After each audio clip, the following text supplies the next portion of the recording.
Hello. Hello बच्चों, नमस्कार। आप सभी का अक्षर ज्ञान यूट्यूब चैनल पे फिर से स्वागत है। हम लोग बात कर रहे थे बिहार बोर्ड के वर्ग दसम का संस्कृत पुस्तक ट्यूशन द्वितीय भाग की, जिसमें हम लोगों ने 3 चैप्टर पूरा कर लिए थे। मंगलम, पाटलिपुत्र वैभवम और अलस कथा। आज हम लोग करने वाले हैं संस्कृत साहित्य लेखिका, जो एक निबंधात्मक पाठ है। मैं आशा करता हूं कि आप लोग तीनों चैप्टर को सही से पढ़े होइएगा और उसका रिवीजन भी किए होइएगा, और इस पाठ से जो भी प्रश्न बनते हैं उस सब को आप ध्यान में रखे होइएगा, जो परीक्षा के दृष्टिकोण से बहुत ही महत्वपूर्ण है।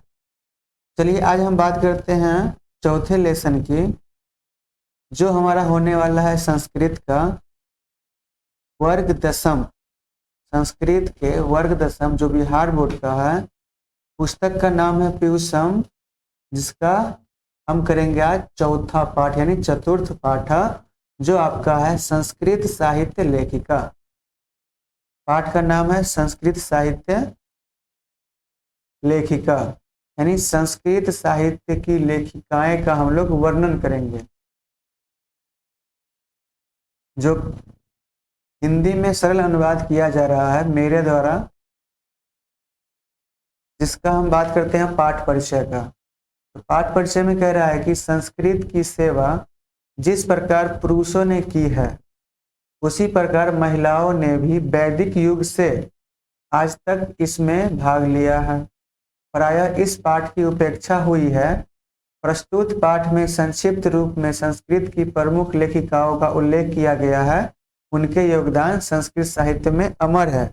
मतलब आज भी क्या करते हैं, हम लोग लेखिकाओं को याद करते हैं और उनके बारे में जानने का प्रयास करते हैं, और उनके महत्व को भी हम लोग जानते हैं कि उन्होंने संस्कृत साहित्य में क्या कहते हैं, अपना अपना महत्व जो दिए। अब बात आती है, आगे कह रहा है परिचय के बाद हम लोग कर रहे हैं कि समाजस्य यानम, समाज की गाड़ी, समाजस्य यानम पुरुषे नारीभिश्च चलती, यानी समाज की गाड़ी। यहाँ पे समाज की गाड़ी कहने का मतलब है, जिस प्रकार गाड़ी में दोनों पहियों का होना आवश्यक है, उसी प्रकार समाज रूपी गाड़ी पुरुष और नारी के द्वारा ही चलती है। यानी समाज रूपी गाड़ी पुरुष और नारी के साथ ही चलती है। यानी जिस प्रकार समाज का विकास अकेले पुरुष से नहीं हो सकता और अकेले नारी से नहीं हो सकती, अर्थात दोनों के साथ चलने से होता है, पुरुष और नारी के मिलने से ही समाज का विकास होता है, यानी समाज रूपी गाड़ी आगे बढ़ती है। साहित्य अपि, उस प्रकार साहित्य भी, उभयो, उभयो मतलब दोनों, समानम महत्वम, उसी प्रकार साहित्य में भी दोनों का, दोनों कहने का मतलब पुरुष और नारी दोनों का समान यानी बराबर महत्व है। अधुना सर्वभाषासु साहित्य रचनायाम स्त्रियों अपि तत्परा सन्ति यशस्य लभन्ते, यानी कह रहा है कि सभी भाषाओं में साहित्य की रचना में स्त्रियां भी क्या करती है, कदम से कदम मिला के तत्पर काम करती है, और ये हमें देखने को मिलता है वर्तमान के समय में भी। यही कह रहा है कि समाज की गाड़ी पुरुष और स्त्रियां के द्वारा चलती है। साहित्य में दोनों का समान महत्व है, और आजकल सभी भाषाओं की साहित्य रचना में स्त्रियां भी क्या है, तत्पर है, और अपना यश भी पा रही है। यश मतलब अपना नाम भी रोशन कर रही है। आगे कह रहा है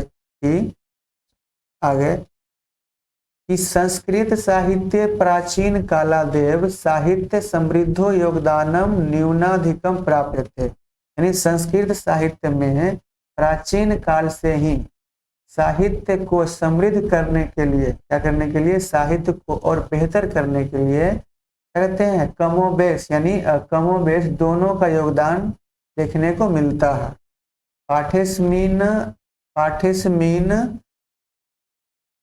पाठेस्मिनति प्रसिद्धि नाम लेखिका नामेव चर्चा वर्तते येन साहित्य निधि पूर्णे तासाम योगदानम ज्ञायते, यानी कह रहा है कि इस पाठ में अति प्रसिद्ध लेखिकाओं का ही चर्चा है, यानी जो प्रसिद्ध प्रसिद्ध लेखिकाएं हैं उन्हीं का चर्चा है, जिनमें साहित्य रूपी खजाना को भरने में उन स्त्रियों का योगदान के बारे में जानकारी मिलती है। मतलब साहित्य के रूप में जो खजाना यानी साहित्य ग्रंथों का जो रचना की है और उस रचना में जो लेखिकाओं ने अपना योगदान दिया उसके बारे में क्या है, इसमें हमें जानकारी मिलती है। अब आ रहा है पाठ, अब स्टार्ट होगा। कह रहा है विपुलम मतलब बड़ा, विपुलम संस्कृत साहित्यम विभिन्न कविभिः शास्त्रे कार्यश्च संवर्धितम। कह रहा है कि विशाल संस्कृत साहित्य में विभिन्न अनेक कवि और शास्त्रकारों द्वारा क्या कहते हैं अत्यधिक समृद्ध किया गया। यानी विशाल जो संस्कृत साहित्य है, इस संस्कृत साहित्य में अनेक कवियों तथा शास्त्रकारों द्वारा क्या है अत्यधिक समृद्ध है, मतलब विकसित है। वैदिक कालादारभ्य शास्त्राणाम काव्यानांच रचने संरचने तथा पुरुषा तच्चित्ता अभुवन तथैव स्त्रिय अपि दत्तावधान प्राप्यन्ते। यानी कह रहे कि वैदिक काल के आरंभ में वैदिक काल के आरंभ में से ही क्या हो रहा है शास्त्रों तथा काव्यों की रचना और उनके संरक्षण में पुरुष के समान स्त्रियां भी सावधान थी। मतलब जिस प्रकार वैदिक काल वैसे काल को कहते हैं जिस काल में वेदों की रचना अधिक मात्रा में हुई, यानी जिस काल में वेद की रचना हुई उसे हम वैदिक काल कहते हैं। और वैदिक काल के आरंभ में ही शास्त्रों तथा काव्यों की रचना और उसके संरक्षण में पुरुष के साथ साथ यानी पुरुष के समान स्त्रियां भी क्या थी उसके प्रति सतर्क थी, सावधान थी। वैदिक युगे मंत्रा नाम दर्शना न केवलो ऋष्य। यानी कह रहा है कि वैदिक युग में ऋषि एवं स्त्री पत्नियां दोनों ही मंत्रों की रचना करते थे। कह रहा है वैदिक युग में मंत्रा नाम दर्शका न केवल ऋषि प्रत्युत ऋषिका अपि संति। यानी वैदिक युग में ऋषि एवं ऋषि पत्नी दोनों ही क्या करते मंत्रों की रचना करते। यहाँ पे कह रहा है ऋषिया मतलब ऋषि लोग, ऋषिका मतलब ऋषिका यानी ऋषि पत्नियां या ऋषि की बेटी या ऋषि की पत्नी ऋषिका। आगे रहा कि ऋग्वेदे चतुर्विशंति अथर्ववेदे च पंच ऋषिका मंत्र दर्शनवत्यो निर्दिश्यन्ते। यानी कह रहा है कि ऋग्वेदे चतुर्विशंति, ऋग्वेद में 24 और यहाँ पे है अथर्ववेद में 5 ऋषिका का वर्णन है, जो क्या है ऋषि पत्नियां का वर्णन है, जो इस प्रकार उल्लेखित है जैसे में यथा यमी अपाला उर्वशी इंद्राणी वागंभ्रिणी इत्यादि। और अथर्ववेद में 5 ऋषि पत्नियां का वर्णन है जो इस प्रकार है यमी अपाला उर्वशी इंद्राणी और वागंभ्रिणी। और भी लेखिकाएं हैं लेकिन ये सब महत्वपूर्ण है। आगे कह रहा है कि बृहदारण्यक उपनिषद में याज्ञवल्क्य पत्नी मैत्रेयी दार्शनिक करुचितमती वर्णिता याम याज्ञवल्क्य आत्मत्वम शिक्षयति। यानी कह रहा है कि बृहदारण्यक उपनिषद में याज्ञवल्क्य की पत्नी कौन मैत्रेयी। बृहदारण्यक उपनिषद में ये चर्चा मिलता है कि याज्ञवल्क्य की जो पत्नी थी मैत्रेयी वह दार्शनिक रूप में वर्णन किया गया या उसको वर्णित किया गया है। याम याज्ञवल्क्य आत्मतत्वम शिक्षयति, जिनको याज्ञवल्क्य जी ने आत्मतत्व यानी आत्मा के बारे में आत्मत्व की शिक्षा देते थे। तो बृहदारण्यक उपनिषद में याज्ञवल्क्य की पत्नी कौन थी मैत्रेयी, और मैत्रेयी को आत्मत्व की शिक्षा कौन देते थे याज्ञवल्क्य से। और ये भी क्वेश्चन होता है कि याज्ञवल्क्य की पत्नी कौन थी मैत्रेयी। ठीक आएगा, जिनको क्या करते थे आत्मत्व की शिक्षा देते थे। जनकस्य सभायाम शास्त्रार्थ कुशला गार्गी वाचकन्वी तिष्ठति स्म। जनकस्य सभायाम शास्त्रार्थ कुशला, जनक के सभा में शास्त्रों में कुशल शास्त्रार्थ शास्त्रार्थ यानी शास्त्र का ज्ञान, जिस शास्त्र के अर्थ का ज्ञान होना बहुत जरूरी है। यानी शास्त्रार्थ में कुशल जो गार्गी थी वो नामक विदुषी रहती थी। तो कह रहा है कि जनक के सभा में शास्त्रार्थ में कुशल कौन थी? गार्गी। गार्गी किसके सभा में रहती थी? जनक के सभा में। महाभारते अपि जीवंत पर्यंतम वेदांतानुशीलन प्रायः सुलभा वर्णनम लभ्यते। महाभारत में भी जीवन पर्यंतम वेदांत अध्ययन में स्त्रियां रही है। यानी महाभारत में भी जीवन पर्यंतम वेदांत अध्ययन में कौन रही है? स्त्रियां रही है। और यह बात आसानी से वर्णन में हमें क्या होती है? मिलती है। ठीक ना। तो इस स्लाइड में हम लोग पढ़े याज्ञवल्क्य की पत्नी कौन? मैत्रेयी। जनक के सभा में शास्त्रों में कुशल कौन? गार्गी। गार्गी किसके सभा में थी? जनक के सभा में। उसके बाद कह रहा है कि मैत्रेयी को आत्मतत्व की शिक्षा कौन देते थे? याज्ञवल्क्य। और याज्ञवल्क्य मैत्रेयी को किसकी शिक्षा देते थे? आत्मतत्व की शिक्षा देते थे। अब बात आती है, कह रहा है कि लौकिक संस्कृत साहित्य प्रायेण ४४ कवित्रीणां सार्धशतं पदानि स्फुट रूपेण इतस्ततो लभ्यन्ते। वगैरह कि लौकिक संस्कृत साहित्य में, इसमें लौकिक संस्कृत साहित्य में प्रायः ४४ में से होता है 40, कवित्री नाम मतलब कवित्री, सार्ध मतलब आधा और शतम मतलब 100, यानी 50 और 100 150। यानी कह रहा है कि लौकिक संस्कृत साहित्य में 40 कवित्रियों ने लगभग 150, कितने? 150, 150 स्पष्ट रूप में क्या किए? पद का निर्माण किए, जो जहां तहां इधर उधर मिलता है, प्राप्त होता है जहां तहां से। तासु विजयांका प्रथमा कल्पा वर्तते। उनमें से जो विजयांका थी वो प्रथम कल्प थी। क्या थी? प्रथम कल्प थी। तो 40 कवित्रियों में प्रथम कल्प कौन? विजयांका। ठीक ना। और 40 कवित्रियों ने मिलकर कितने पद की रचना की है? 150, 150। इसका वर्णन हमें कहाँ मिलता है? लौकिक संस्कृत साहित्य में मिलता है। सा च श्याम वर्ण सीदति पदेनानेन स्फीति भवति। कि यह जो थी वो श्यामल वर्ण की थी, सांवले रंग की थी। कौन? विजयांका। विजयांका जो थी वो श्यामल वर्ण की थी। और यह इस पद से स्पष्ट होता है। किससे? तो आगे हम लोग पद पढ़ने वाले हैं।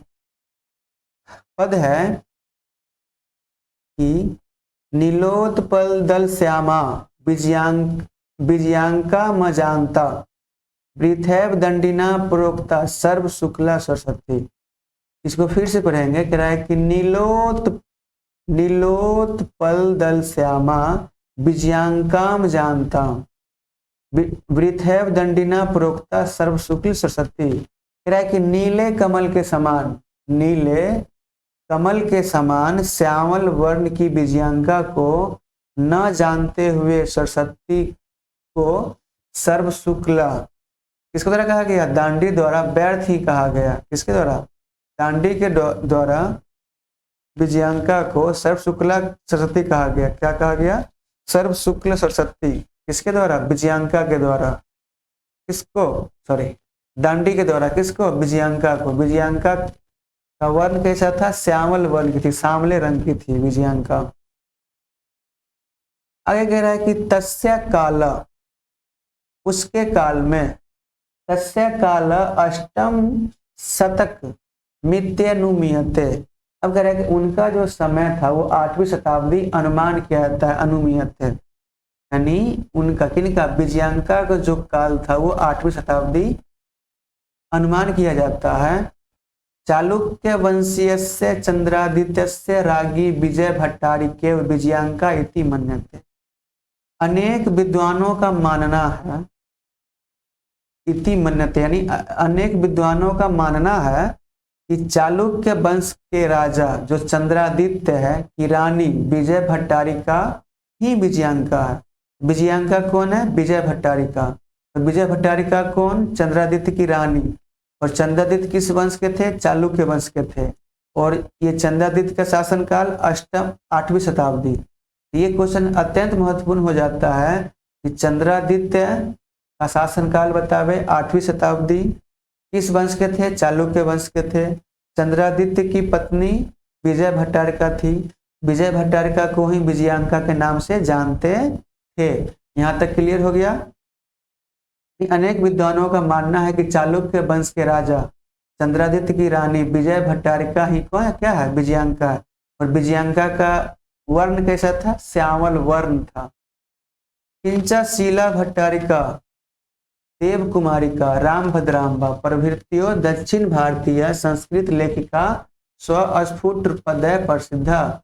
उसके बाद कुछ और भी है लेखिका, जिसमें शीला भट्टारिका, देव कुमारिका, राम भद्राम्बा आदि दक्षिण भारतीय के संस्कृत लेखिकाओं की कविताएं प्रसिद्ध है। तो दक्षिण भारतीय की लेखिकाएं कौन कौन है? विजयांका भी हो गई, शीला भट्टारिका भी, देव कुमारिका, राम भद्राम्बा, ये सब दक्षिण भारत की लेखिकाएं हैं। आगे चलते हैं। आगे कह रहा है कि विजयनगरस्य राजस्य नरेशा, विजयनगर राजस्य नरेशा संस्कृत भाषा संरचनाएं कृत प्रयासा आसिनीति अदिति मेव। यानी कह रहा है विजयनगर के जो राजा थे उसने संस्कृत भाषा की रक्षा के लिए जितना प्रयास किया वह ज्ञात ही है। यानी कह रहा कि तेसा मंतपुरे अपि। अब अंतपुर यहाँ पे आ गया, तेसाम अंतपुरे अपि। अब अंतपुर मतलब होता है कि राजमहल का वैसा जगह जहाँ पे राजा की पत्नियां रहती थी और वहाँ कोई दूसरे व्यक्ति को प्रवेश कहते हैं, दूसरे व्यक्ति को वहां जाने से मना था। यानी कोई अन्य व्यक्ति उस क्षेत्र में नहीं जा सकता, उसे हम कहते हैं अंतपुर। क्या कहते हैं? अंतपुर। यानी तेसाम अंतपुरे अपनी संस्कृत रचना कुशला राज्यो भवना। उनके अंतपुर में संस्कृत के कुशल रचनाकार हुए। इसके अंतपुर में विजयनगर के राजा संस्कृत भाषा के संरक्षण के लिए क्या बहुत प्रयास किए हैं और उनके अंतपुर में संस्कृत के कुशल रचनाकार हुए। अब आगे कह रहा है कि कंपन रायस्य। अब बात आती है कंपन राय की, जो चतुर्दश शतकम 14वीं शताब्दी की बात कर रहा है। तो कंपन राय का शासन काल था 14वीं शताब्दी। अब कह रहा है कि कंपन रायस्य रागी गंगा देवी मधुरा विजयम इति महाकाव्यम स्वस्वामिनो, जो मधुरा के हैं, विजय घटनामाश्रित्य रचयत।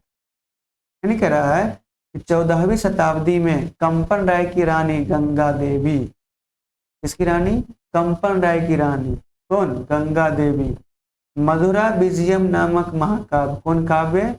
मधुरा विजयम नामक महाकाव्य की अपने स्वामी, काव्य में अपने स्वामी यानी कौन स्वामी? गंगा देवी के पति कंपन राय के विजय घटना के आश्रय में रचना की।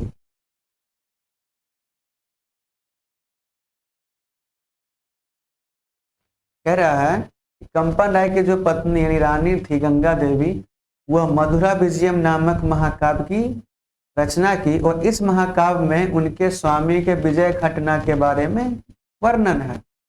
तो क्वेश्चन हो जाता है इसमें, आगे है तत्रालंकाराणाम सन्निवेश आवर्जको वर्तते, और उनमें अलंकार का सुंदर प्रयोग किया गया। किसका? अलंकार का। अलंकार, ठीक है ना। अब आगे इसमें बात आती है कि इसमें हम पढ़े हैं कि संस्कृत भाषा के संरक्षण में कौन प्रयास किए? बहुत प्रयास विजयनगर के राजा।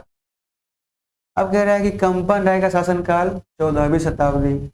कंपन राय की पत्नी का नाम गंगा देवी, मधुरा विजयम नामक महाकाव्य के रचनाकार गंगा देवी।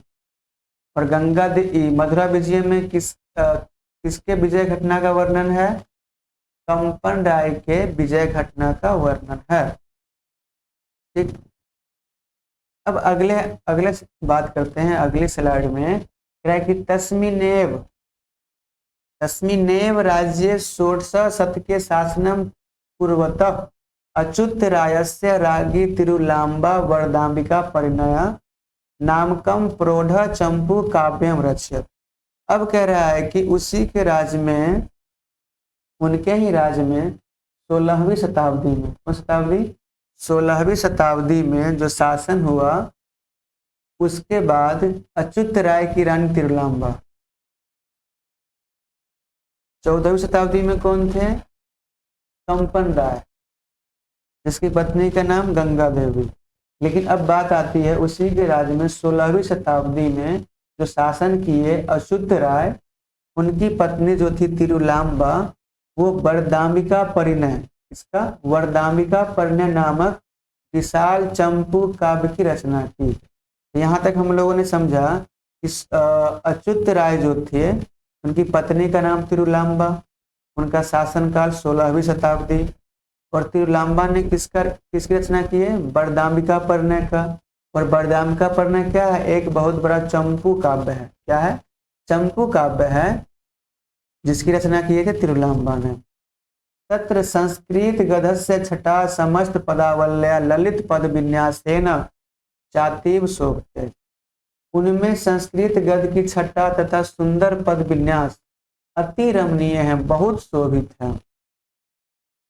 संस्कृत साहित्य प्रत्युक्तम दीर्घतमम समस्त पदमपि तत्रैव लभन्ते। कह रहा है कि संस्कृत साहित्य में लंबे समस्त पद का प्रयोग उसी में हुआ है।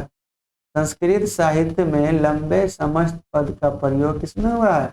उसी विशाल चंपू काव्य में हुआ है, जिसका नाम है वरदाम्बिका परिणय, और इसके रचनाकार है तिरुलांबा, जो पत्नी है अच्युत राय की, जिनका शासन काल है 16वीं शताब्दी। ठीक, यहाँ तक हम लोगों ने इतना जाना। अब आगे हम बात करते हैं कि आधुनिक काल है। अब बात आती है आधुनिक काल। आधुनिक काल है संस्कृत लेखिकासु पंडिता क्षमाराव। अब आधुनिक काल के संस्कृत लेखिकाओं में पंडित क्षमाराव, जिनका समय था 1890 से 1953 ईस्वी, नामधेय विदुषी अति प्रसिद्ध। नाम की जो विदुषी मतलब होता है विद्वान, सॉरी लेखिकाएं जो क्या हो? विद्वान हो। विद्वान पुल्लिंग हो गया और विदुषी स्त्रीलिंग हो गया। बहुत ही क्या थी? प्रचलित थी कि आधुनिक काल में संस्कृत लेखिकाओं में पंडित क्षमाराव नाम की विदुषी बहुत प्रसिद्ध थी। तया स्वपितु शंकर पांडुरंग पंडितस्य महतो विदुषो जीवन चरितम शंकर चरितम इति रचितम। उन्होंने अपने पिता, कौन? पंडित क्षमाराव ने अपने पिता पंडित शंकर पांडुरंग की महान विद्वता जीवन चरित्र पर क्या किए? शंकर चरितम की रचना की। तो पंडित क्षमाराव के पिता कौन थे? पंडित शंकर पांडुरंग। और पंडित शंकर पांडुरंग एक महान विद्वान थे। इनके विद्वता पर एक जीवन चरित्र बायोग्राफी यानी लिखी, जिसका नाम है शंकर चरितम। तो शंकर चरितम के रचनाकार पंडित क्षमाराव, जो किस काल के कवि है? आधुनिक काल के कवि हैं। ठीक, अब आगे बात आती है कि आगे कह रहा है कि गांधी दर्शन प्रभाविता सा, से पहले का यही हो चुका है। अब ये है कि कह रहा है गांधी, कहाँ चला गया? गांधी दर्शन प्रभाविता सा सत्याग्रह गीता मीरा लहरी कथा मुक्तावली विचित्र परिषद यात्रा ग्राम ज्योति इत्यादि न अनेकान पद ग्रंथान प्रणीतवती। यानी कह रहा है कि गांधी दर्शन से प्रभावित होकर, किसके दर्शन से? गांधी दर्शन से प्रभावित होकर उन्होंने सत्याग्रह गीता, अब यहाँ पे गांधी के विचारधारा से प्रभावित होकर उन्होंने क्या किया? सत्याग्रह गीता, मीरा लहरी, कथा मुक्तावली, विचित्र परिषद यात्रा, ग्राम ज्योति इत्यादि अनेक गद्य पद की क्या किए? रचना किए। कौन? पंडित क्षमाराव। कब? आधुनिक काल में। वर्तमान काले लेखन रतासु कवित्रीषु पुष्पा दीक्षित वनमाला भवालकर मिथिलेश कुमारी मिश्र प्रभृतियो अनुदीनम संस्कृत साहित्यम पूर्यन्ति। आगे कह रहा है कि इस समय लेखन कार्य में, वर्तमान काल में लेखन कार्यों में जो संलग्न जो जुड़ी हुई कवित्रियों हैं उनमें पुष्पा दीक्षित, वनमाला भवालकर, मिथिलेश कुमारी मिश्र आदि हैं जो क्या कर रहे हैं, आए दिन संस्कृत साहित्य को पूरा करते हैं। तो वर्तमान काल में कौन कौन कवि हो गए, पंडित क्षमाराव, सॉरी आधुनिक काल में वर्तमान काल में पंडित क्षमाराव, पुष्पा दीक्षित, वनमाला भवालकर, मिथिलेश कुमारी मिश्र, ये सब क्या है अभी के समय में संस्कृत साहित्य का कमान संभाले हुए है, उसको विकास के तौर पे आगे बढ़ा रहे हैं, उनको पूरा भी कर रहे हैं।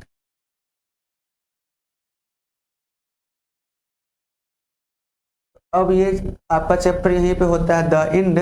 अब हम कुछ प्रश्नों की बात करते हैं जो आपका आता है ये ऑब्जेक्टिव प्रश्न। इसमें पहला कह रहा है कि संस्कृत साहित्य पाठ लेखिका पाठ में किसकी विशेषता का वर्णन है, लेखिकाओं का या स्त्री की। अगला है समाज रूपी गाड़ी या समाज का वाहन किन दो पहियों द्वारा चलता है, पुरुष और नारी के द्वारा। अगला है साहित्य में भी किन दोनों का समान महत्व है, स्त्री और पुरुष का। नेक्स्ट है विपुल क्या है, विपुल मतलब होता है विशाल, विपुल मतलब विशाल।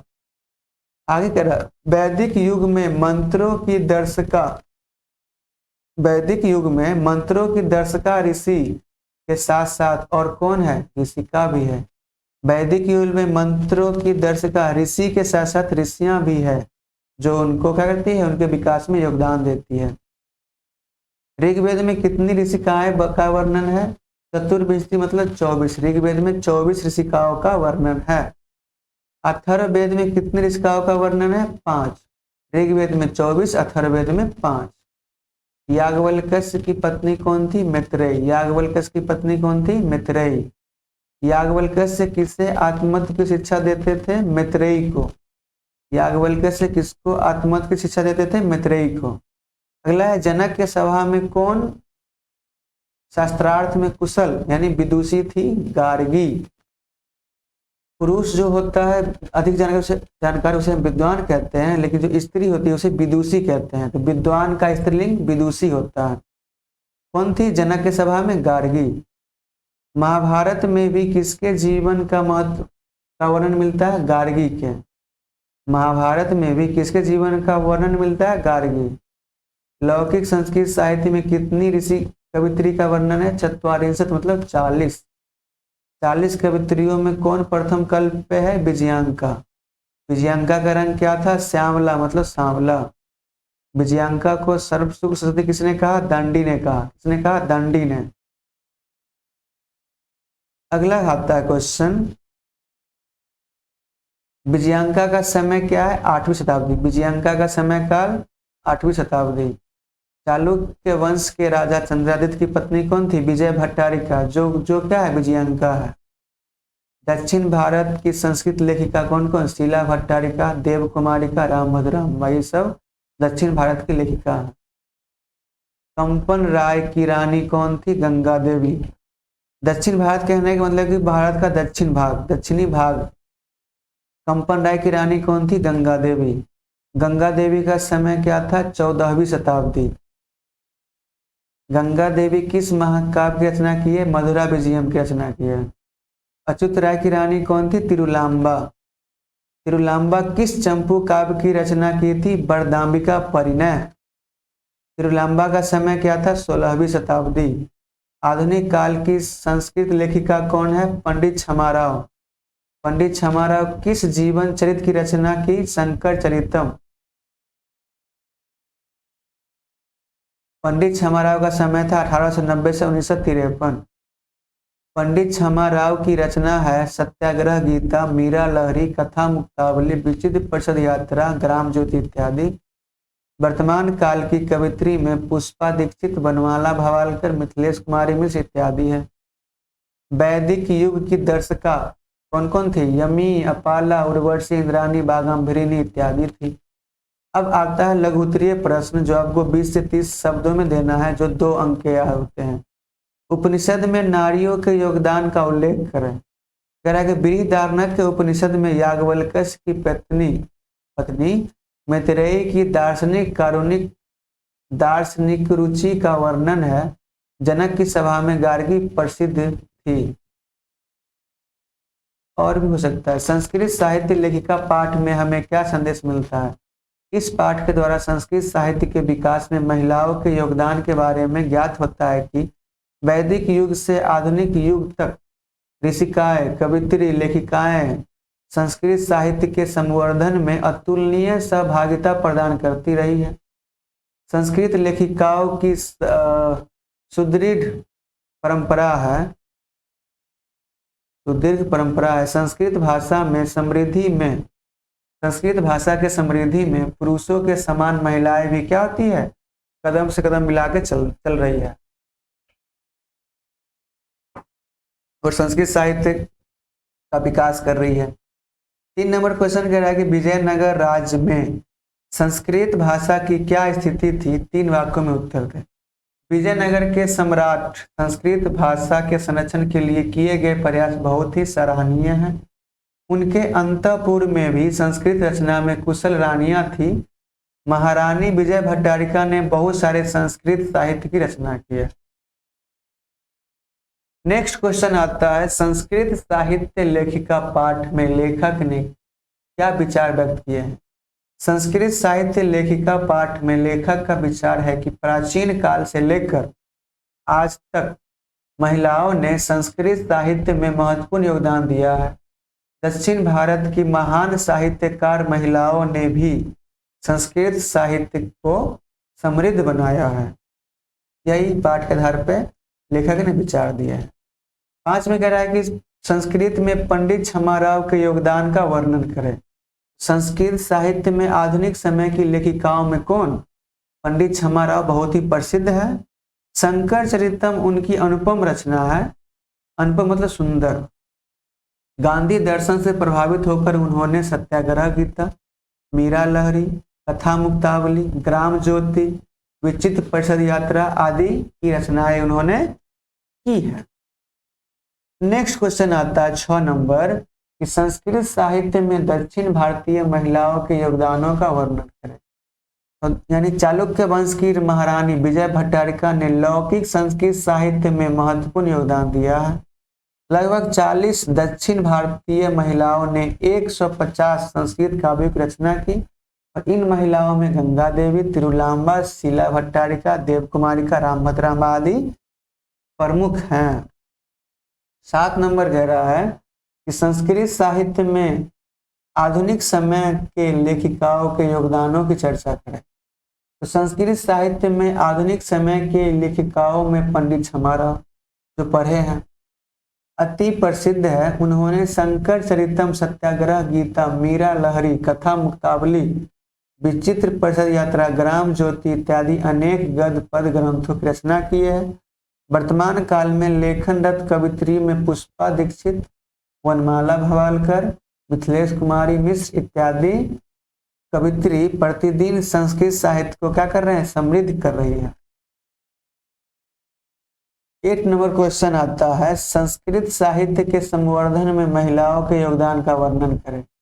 जो अभी हम लोगों ने पढ़े हैं पूरे, उसके बारे में शॉर्ट में चर्चा कर देंगे कि वैदिक काल में महिलाओं ने संस्कृत साहित्य की रचना एवं संरक्षण में काफी योगदान दिया है। ऋग्वेद में 24 और अथर्ववेद में 5 महिलाओं का योगदान है। यमी, अपाला, उर्वशी, इंद्राणी और बाघाम्भरीणी मंत्रों की दर्शिकाएं थी। गंगा देवी, तिरुलांबा, शीला भट्टारिका, देवकुमारिका आदि दक्षिण की महिलाओं ने भी साहित्य की रचना में योगदान दिए हैं। पंडित छमाराव, पुष्पा दीक्षित, वनमाला भवालकर आदि जैसी अनेक आधुनिक महिलाओं ने भी अपना योगदान दिया है। इस प्रकार भारत में हमेशा संस्कृत साहित्य में महिलाओं का योगदान रहा है। ये 8 नंबर था। अब ये आपका 8 सब्जेक्टिव क्वेश्चन रहे, तो ये आपका ऑब्जेक्टिव भी हो गया। इसका सरल संस्कृत अनुवाद भी आप समझ गए और सब्जेक्टिव भी क्वेश्चन कुछ हो गया। ये आपका चैप्टर मेरी तरफ से पूरा होता है कंप्लीट। अब इतना समय देने के लिए धन्यवाद। Thanks for watching. अब ये होता है द एंड। चलिए हम आपसे लेते हैं विदा। तब तक के लिए जय हिंद।